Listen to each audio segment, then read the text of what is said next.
तो इस लेसन में हम लेयर मैनेजमेंट को आगे बढ़ाते हैं, जो हमारी लास्ट क्लास थी। तो हम ट्रिम कर सकते हैं किसी भी लेयर को, एक्सटेंड कर सकते हैं और स्लिप एडिट कर सकते हैं। ठीक है, स्लिप एडिट कैसे होता है वो भी हम देखेंगे। तो सबसे पहले हम एक कंपोजिशन बना लेते हैं, ठीक है, और एक फुटेज हम इसके अंदर ड्रैग कर लेते हैं। ठीक है, तो जब फुटेज स्टार्ट होती है, जहां से स्टार्ट होती है वो उसका इन पॉइंट कहलाता है, जहां पे खत्म होती है वो उसका आउट पॉइंट कहलाता है, और इन और आउट पॉइंट के बीच की जो जगह होती है वो ये ड्यूरेशन बार होती है, जिसके अंदर हमारा फुटेज होती है। ठीक है, तो अगर आपको ट्रिम करना है ये लेयर को, तो आपको इसके in and out point adjust करने होंगे। ठीक है, तो आप कैसे करते हो, लेफ्ट लेफ्ट पॉइंट पे जाओ, इन पॉइंट पे जाओ और आप ड्रैग करो। ठीक है, तो ये इसका ओरिजिनल इन पॉइंट था, ये इसका नया इन पॉइंट है। लाइकवाइज अगर हम इधर से ड्रैग करते हैं, ये इसका आउट पॉइंट था, आउट पॉइंट ओरिजिनल ये वाला था, और अब आउट पॉइंट ये हो गया है। ठीक है, जब आप इन और आउट पॉइंट ट्रिम करते हो तो इसके साथ क्या आता है, आपके पास एक थोड़ा डिफ्यूज एरिया आता है जो इससे लाइट कलर का है, और जैसे आप उसके ऊपर माउस पॉइंटर ले जाते हो, देखो जो कुछ माउस पॉइंटर चेंज हो जाता है। तो अब हम इसको स्लिप एडिट कर सकते हैं। स्लिप एडिट का मतलब होता है कि आप फ्रेम्स तो चेंज करोगे लेकिन in and out point change नहीं होंगे। ठीक है, जो ड्यूरेशन है उसकी, जो इन पॉइंट है अभी शुरू हो रहा है हमारा कहां से, 6 फ्रेम और 6 सेकेंड एंड 50th फ्रेम से, और आउटपुट हमारा यहां पर है आउट पॉइंट। ठीक है, तो जब मैं इधर से या इस तरफ से क्लिक और ड्रैग करूंगा इस पे, तो ये स्लिप एडिट है। देखें, in and out point change नहीं हो रहे बट फ्रेम्स चेंज हो रहे हैं। ठीक है, अगर हम इसको और आगे ले जाएं तो अब फुटेज का पिछला पार्ट बिल्कुल ही नहीं आएगा जो थोड़ी देर पहले आ रहा था, क्योंकि हमने स्लिप एडिट कर दिया है। तो इसको आप चाहे राइट से स्लिप एडिट करो चाहे लेफ्ट से स्लिप एडिट करो, इन एंड आउट पॉइंट जो ड्यूरेशन है वो चेंज नहीं होगी। ठीक है, जो आपने ये वाला एरिया, ये कुछ दिखाता नहीं है आपको, यहाँ पे देखो तो आपको ब्लैंक मिलेगा, बट ये दिखाएगा तभी जब ड्यूरेशन बार में होगा। ठीक है, तो हम जब स्लिप एडिट करते हैं तो हम केवल फ्रेम्स चेंज करते हैं, ना तो हम इन पॉइंट चेंज करते हैं ना आउट पॉइंट चेंज करते हैं। और फिर ऑब्वियस सा है कि ड्यूरेशन भी चेंज नहीं होती, ड्यूरेशन भी वही रहती है जितनी होनी चाहिए। ठीक है, जब आप ट्रिम करते हो लेयर को तो कभी भी फुटेज से कट नहीं होती है लेयर, राइट, जब भी आप ट्रिम करते हो, क्योंकि जैसे हम स्लिप एडिट कर रहे हैं फुटेज तो है हमारे पास, बस केवल हमने उसके इन एंड आउट पॉइंट बदले हैं। ठीक है, इन एंड आउट पॉइंट आप देख सकते हो, ये जो स्विच है यहाँ पर सबसे नीचे, एक्सपेंड और कोलैप्स इन आउट ड्यूरेशन, इस पर आप क्लिक करोगे तो ये आपको इन एंड आउट ड्यूरेशन भी दिखाता है इस पर्टिकुलर लेयर की। ठीक है, या फिर अगर आप इन्फो पैनल आपका ऑन है, विंडो इन्फो पैनल, आप लेयर सेलेक्ट करते हो तो उधर भी आपकी duration in and out point दिखाता है। अब इसकी ड्यूरेशन टोटल 1 सेकेंड और 6 फ्रेम की है। इन पॉइंट इसका 6 फ्रेम 15 सेकेंड पे है और आउटपुट 7 सेकेंड और 20 फ्रेम पे है। ठीक है, ये इन्फॉर्मेशन आप इन्फो पैनल में भी रीड कर सकते हो। ठीक है, ये तो हो गया आपका trimming with help of mouse. अगर आपको कीबोर्ड से ट्रिम करनी है तो पहले इसको अनट्रिम कर लेता हूं पूरी फुटेज को। तो आपको अपना CTI उस पोजीशन पे लाना है जहां से आपको ट्रिम करना है। ठीक है, से आपको इधर से ट्रिम करना है, then press alt and left bracket key, जैसे आप प्रेस करोगे ये ट्रिम हो जाएगा। अगर आपको राइट साइड में करना है तो ले जाइए अपना CTI उस पर्टिकुलर जगह पे and then press alt and right bracket.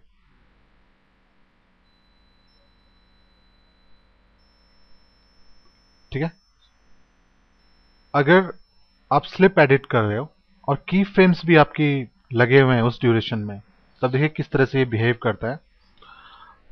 Opacity T, और कुछ की फ्रेम मैं इसके लिए सेट कर लेता हूं यहां पर।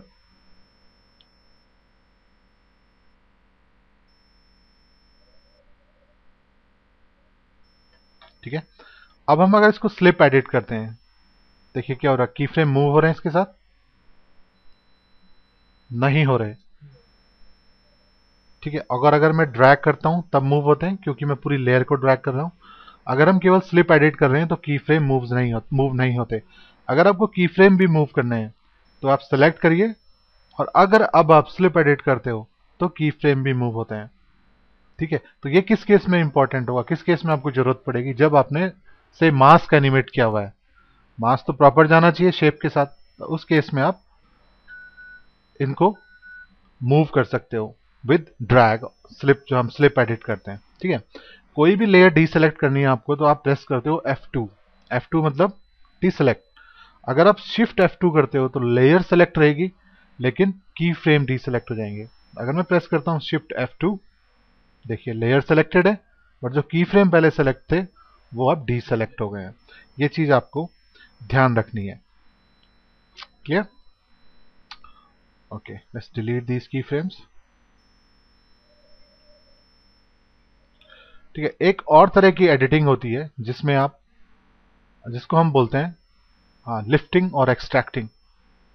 ठीक है, तो उसके लिए अगर हम एक और ले आए, यहाँ पे एडजस्ट करें इस तरह से। ठीक है, अगर आपको एक्सट्रैक्ट करना है कोई एरिया बीच में से या लिफ्ट करना है तो सबसे पहले क्या करना होगा, आपको वर्क एरिया सेट करना होगा। देखिए वर्क एरिया ये ऊपर वाला बार होता है। ठीक है, अगर आप इसको ड्रैग करोगे तो आप इसकी रेंज सेलेक्ट कर सकते हो इन कॉर्नर्स को ड्रैग करते हुए। और जब आप अब इसको कंपोज, सपोज आपको ये रेंडर करना है, इसका यूज क्या है कि आप केवल वर्क एरिया ही रेंडर कर सकते हो। वर्क एरिया, केवल वर्क एरिया भी रेंडर कर सकते हो। इसके लिए अगर आप composition add to render queue में जाओ, यहाँ पे लॉसलेस, आई एम सॉरी, ऊपर वाले पे क्लिक करो बेस्ट सेटिंग्स, इधर नीचे होता है time span, work area only. So by default ये वर्क एरिया को ही रेंडर करेगा। अगर आप full length of the com कर दोगे तभी ये पूरी लेंथ, पूरी कॉम को रेंडर करेगा, कॉम्प को रेंडर करेगा। ठीक है, तो यहाँ पे हमारे पास क्या है, this is beginning, this is and. तो आप ड्रैग करो जितना एरिया आपको सेलेक्ट करना है, या इसका शॉर्टकट है कीबोर्ड शॉर्टकट कि आप अपना CTI ले जाओ, प्रेस B, तो वो उस पर जंप कर जाएगा स्टार्ट पॉइंट B से। अगर आप N प्रेस करते हो तो एंड वाला पॉइंट CTI पे आ जाएगा, N, BNN। Okay, beginning and and. ठीक है, अब आप जो जो एरिया आपको लिफ्ट करना है लेयर में से, ठीक है, वो लेयर सेलेक्ट कर लीजिए, और जिनसे नहीं करना है उनको लॉक कर लीजिए। जैसे अब हम केवल लिफ्ट करना चाहते हैं ऊपर वाली लेयर से एरिया, बट नीचे वाली जो test.mov है हम इसको इफेक्ट नहीं करना चाहते, so will first lock this layer. एक बार हमने लॉक कर ली, ये रीजन हमने डिफाइन कर लिया अपना वर्क एरिया का। अब इस पे राइट क्लिक करिए इस बार पे, और इसमें है lift work area. Lift work area करते ही क्या हुआ, देखिए उस फुटेज का बीच वाला एरिया लिफ्ट हो गया है। अब आपको ये नीचे वाली फुटेज दिख रही है। ठीक है, एक तरह से हमने उसको वहां से हटा दिया है, लिफ्ट मतलब लिफ्ट। ठीक है, जो बीच का एरिया था वो हट गया है। सिलेक्शन शुरू जहां से इन पॉइंट था, इन पॉइंट से जो beginning of the composition work area है वहां तक इमेज रहती है। जितना वर्क एरिया था वो लिफ्ट हो जाती है, और फिर वर्क एरिया के बाद की भी रिमेन रह जाती है। ठीक है, ये तो हो गया कि लिफ्ट करी और स्पेस मेंटेन रहा। अगर हम एक्सट्रैक्ट करते हैं तो वो क्या होगा, उस केस में रिपल डिलीट हो जाएगा। रिपल डिलीट का मतलब है कि कोई फुटेज के बीच में से आप डिलीट करते हो तो जो बचा हुआ पार्ट है और जो फुटेज का जो डिलीटेड पार्ट है बीच का, सॉरी एक्सट्रैक्टेड पार्ट जो है, और जो पीछे फुटेज बची हुई है, वो दोनों एक दूसरे के पास आ जाती हैं, सीक्वेंसली लग जाती हैं। तो अगर आपको लिफ्ट कराना है एरिया और साथ के साथ सीक्वेंस भी मेंटेन रखना है उसका रिपल डिलीट से, तो आप दूसरा वाला ऑप्शन चूज करोगे। वो ऑप्शन होगा एक्सट्रैक्ट वर्क एरिया। ठीक है, अब इतना वर्क एरिया एक्सट्रैक्ट हो जाएगा, लेकिन अब देखिए पहले यहाँ पे गैप था बीच में, पहले और दूसरे के बीच में, अब वो रिपल डिलीट हो गया, लास्ट वाला पहले में आ गया है। मतलब जो लास्ट वाली लेयर का, लास्ट नहीं, लेयर तो एक ही थी, वो स्प्लिट हो गई है दो में, और उनके बीच कोई गैप नहीं है। अभी वर्क एरिया का गैप रिपल डिलीट से डिलीट हो गया है।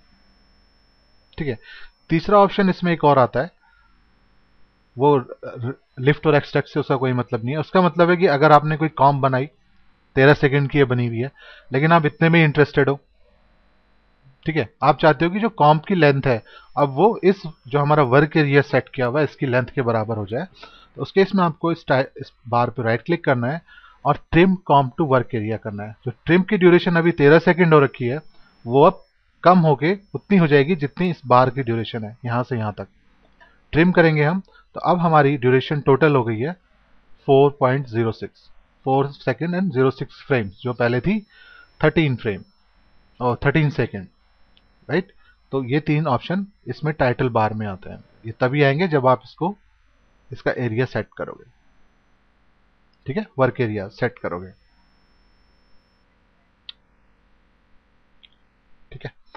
वापस हम ट्रिमिंग पे आते हैं। कुछ एरिया कंट्रोल जेड करते हैं वापस जाने के लिए, एंड ये था हमारे पास अरेंजमेंट, ठीक। देखिए हमने ट्रिम किया ऐसे, न्यूमेरिकली भी हम ट्रिम कर सकते हैं। अगर हम एग्जैक्ट वैल्यू डालना चाहते हैं तो इन एंड आउट पॉइंट हम चेंज कर सकते हैं यहां से,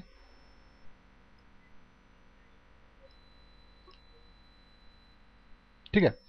अगर आपको in and out point current time पे मूव कराने हैं, ठीक, करंट टाइम कहां है अभी, यहां पे CTI है, आप चाहते हो कि ये वाला पॉइंट इधर मूव हो जाए, जो इन पॉइंट है वो CTI पे पहुंच जाए, तो आप ऑल्ट क्लिक करिए इस पे, ऑल्ट क्लिक ऑन इन, पहुंच गया। आप चाहते हो कि आउट पॉइंट पहुंचे इस पे, तो ऑल्ट क्लिक ऑन आउट, ठीक है। या अगर आप लेफ्ट ब्रैकेट की प्रेस करें, ओपन ब्रैकेट जो होता है, तो भी इन पॉइंट जंप हो जाता है। ऑल्ट क्लिक करिए इस पे, इन वैल्यूज पे, या लेफ्ट एरो ब्रैकेट दबाइए। अगर आप चाहते हैं कि आउट पॉइंट यहां पे आ जाए, उसके लिए आपको राइट ओपन ब्रैकेट प्रेस करना पड़ेगा, आउट पॉइंट जंप कर लेगा। तो alt clicking on out field और प्रेसिंग दी राइट ओपन ब्रैकेट की, ये दोनों काम ये एक ही चीज से हो जाते हैं, दोनों एक ही चीज को करते हैं, ठीक है। अगर जो आपके लेयर का इन पॉइंट है, आप चाहते हो कि वो बिगनिंग ऑफ द कॉम्प आ जाए, ठीक है, कॉम्प यहां से शुरू हो रही है, इस लेयर का इन पॉइंट यहां पर है। अगर आप चाहते हो ये इन पॉइंट यहां पे आ जाए, तो आप प्रेस करिए ऑल्ट एंड होम, देखिए इन पॉइंट शुरू में आ गया। आप चाहते हो कि जो एंड पॉइंट है, जो आउट पॉइंट है लेयर का, वो सबसे लास्ट में चले जाए। कॉम्प का आउट पॉइंट क्या है, इधर लेयर का आउट पॉइंट ये है। अगर आप चाहते हो कि इधर से सीधे लास्ट में जंप कर जाए, उसके लिए आपको प्रेस करना पड़ेगा alt end. So alt end, end of the timeline, alt home, beginning of the timeline. क्या जंप करेंगे, in points and out points, okay. देखिए हम ड्रैग करते हैं इसको, ओके। तो आपको अगर एंटायर लेयर मूव करनी है, तो आप क्या करोगे, क्लिक एंड ड्रैग, ठीक है। अगर आपको एक एक फ्रेम करके ये मूव करानी है कीबोर्ड से, तो ऑल्ट पेज डाउन, देखिए एक एक फ्रेम मूव करेगी राइट को, ऑल्ट पेज अप से लेफ्ट को मूव करेगी लेयर। अगर आप शिफ्ट प्रेस कर लेते हो ऑल्ट के साथ, तो फिर वो 10 फ्रेम एक बार में मूव करेगी,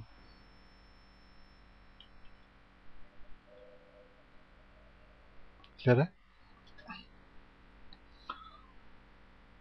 ओके। अब हम देखते हैं अरेंज कैसे करना होता है लेयर्स को। अरेंज करने के लिए कुछ हम डुप्लीकेट्स बना लेते हैं, एक और इस तरीके से, ठीक। अब आपको इनको अरेंज करना होगा, तो देखिए जो लंबा प्रोसेस है उसमें आप क्या करोगे, सबसे पहले इसको सेलेक्ट करोगे, फिर आप आउट पॉइंट पे जाओगे। आउट पॉइंट पे जाने के लिए शॉर्टकट है ओ, इन पॉइंट पे आने के लिए आई। तो अगर मैं आई प्रेस करूं तो मैं इन पॉइंट पे आता हूं, मैं ओ प्रेस करूं तो मैं आउट पॉइंट पे जाता हूं। तो सबसे पहले ये लेयर कैसे आएगी, शुरू में ऑल्ट होम से, ऑल्ट होम से कंपोजिशन पे शुरू आ जाएगी। फिर मैं इसके आउट पॉइंट पे जाऊंगा, ओ प्रेस करूंगा, फिर मैं ये वाली लेयर सेलेक्ट करूंगा, फिर मैं लेफ्ट ब्रैकेट की प्रेस करूंगा, उधर जंप करेगी। फिर मैं ओ प्रेस करूंगा, ये इसके एंड में जाएगी। फिर मैं नीचे वाली लेयर सेलेक्ट करूंगा, फिर मैं लेफ्ट ब्रैकेट सेलेक्ट करूंगा। इस तरह से अरेंज होंगी मेरी लेयर्स, ठीक है। लेकिन ये लंबा प्रोसेस है। आपके पास एक ऑप्शन है सीक्वेंस लेयर का, तो वो किस तरह से सीक्वेंस होनी है वो डिपेंड करता है आपने सिलेक्शन किस तरह से किया है। देखिए अगर आप बॉटम से सिलेक्शन करेंगे तो अरेंजमेंट इस तरीके का होगा, अगर आपने बॉटम से टॉप की ओर सिलेक्शन किया है। अगर आपने टॉप से बॉटम की ओर सिलेक्शन किया है तो फिर इस तरह का अरेंजमेंट होगा, ठीक है। तो ये दोनों हम देख लेते हैं कैसे होता है। पहले हम नीचे से ऊपर की ओर सेलेक्ट करते हैं, फिर जाएंगे हम एनिमेशन में, key frame assistant, sequence layer, overlap अभी ऑफ कर दीजिए and then just press okay. तो अभी हमने टॉप टू बॉटम सिलेक्शन किया है, देखिए तो टॉप टू बॉटम ही लेयर अरेंज हुई है, जो लैडर है वो लेफ्ट टू राइट गया। ठीक है, अगर हम इसको ऊपर से नीचे सेलेक्ट करें, arrange, I am sorry, animation, key frame assistant, sequence layer, okay करें, तो देखिए अब लैडर राइट टू लेफ्ट की ओर चला है। ठीक है, तो ये डिपेंड करता है सिलेक्शन कैसा है, नीचे से ऊपर है या ऊपर से नीचे है। एक और ऑप्शन आता है इसमें ओवरलैप लेयर का,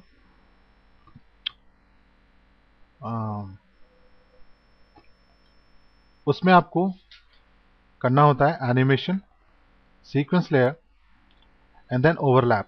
ओवरलैप में आपको देना होता है कि कितने ड्यूरेशन के लिए आप उसे ओवरलैप करना चाहते हैं, और ट्रांजिशन क्या होगा। देखिए जैसे आप देखते होगे ट्रांजिशन होता है कि एक लेयर होती है, एक क्लिप चल रही होती है, उसके बाद दूसरी क्लिप आती है, तो या तो क्रॉस डिजॉल्व रहेगी कि पहली वाली फेड हो रही है, दूसरी वाली सामने आ रही है। ये कई तरह के ट्रांजिशंस होते हैं, जब प्रीमियर में आप अच्छे से जानोगे। तो अब अगर हम इसे ऐसे कर दें, ड्यूरेशन एंड ट्रांजिशन कर दें ओके, तो अब क्या होगा, ये देखिए एक लेयर फेड होगी और दूसरी वाली अपीयर होगी। तो ये क्या हुआ है, यहाँ पे ओवरलैप हुआ है। और उस ओवरलैप में अगर आप यू प्रेस करो इन दोनों को सेलेक्ट करके, तो देखिए की फ्रेम्स लगे हैं। ठीक है, इतना एरिया ओवरलैप क्यों करा है, ट्रांजिशन दिखाने के लिए कि ऊपर वाली लेयर फेड हो रही है, ओपेसिटी देखो इस ऊपर वाले की घटती जाएगी, नीचे वाले की फ्रेम की बढ़ती जाएगी। तो इस की फ्रेम पे उसकी ओपेसिटी 0 है पहली वाली लेयर की, और लास्ट जो नीचे वाली लेयर थी उसकी 100% है। तो एक इनविजिबल होती है, एक विजिबल होती है, तो इसको क्रॉस डिजॉल्व कहते हैं। ठीक है, तो इस तरह का इफेक्ट अगर आपको देना है तो आप वहां पे ओवरलैप ऑप्शन भी सिलेक्ट करें। क्लियर है?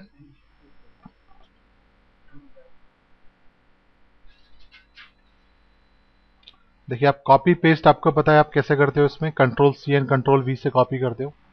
तो से आपने कंट्रोल सी करा, फिर कंट्रोल वी करा, तो जहां पे उसकी शुरुआत होती है वहीं पे पेस्ट होती है वो।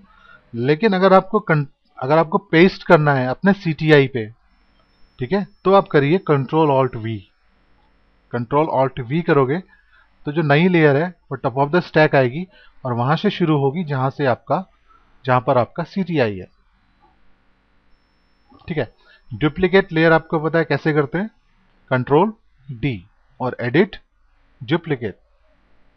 एडिट डुप्लीकेट से भी डुप्लीकेट हो जाती है, कंट्रोल डी से भी डुप्लीकेट हो जाती है। आप स्प्लिट कर सकते हैं लेयर को। देखो स्प्लिट एक और तरीका है, एक फास्ट तरीका है अपना ट्रिम रिम से बचने का।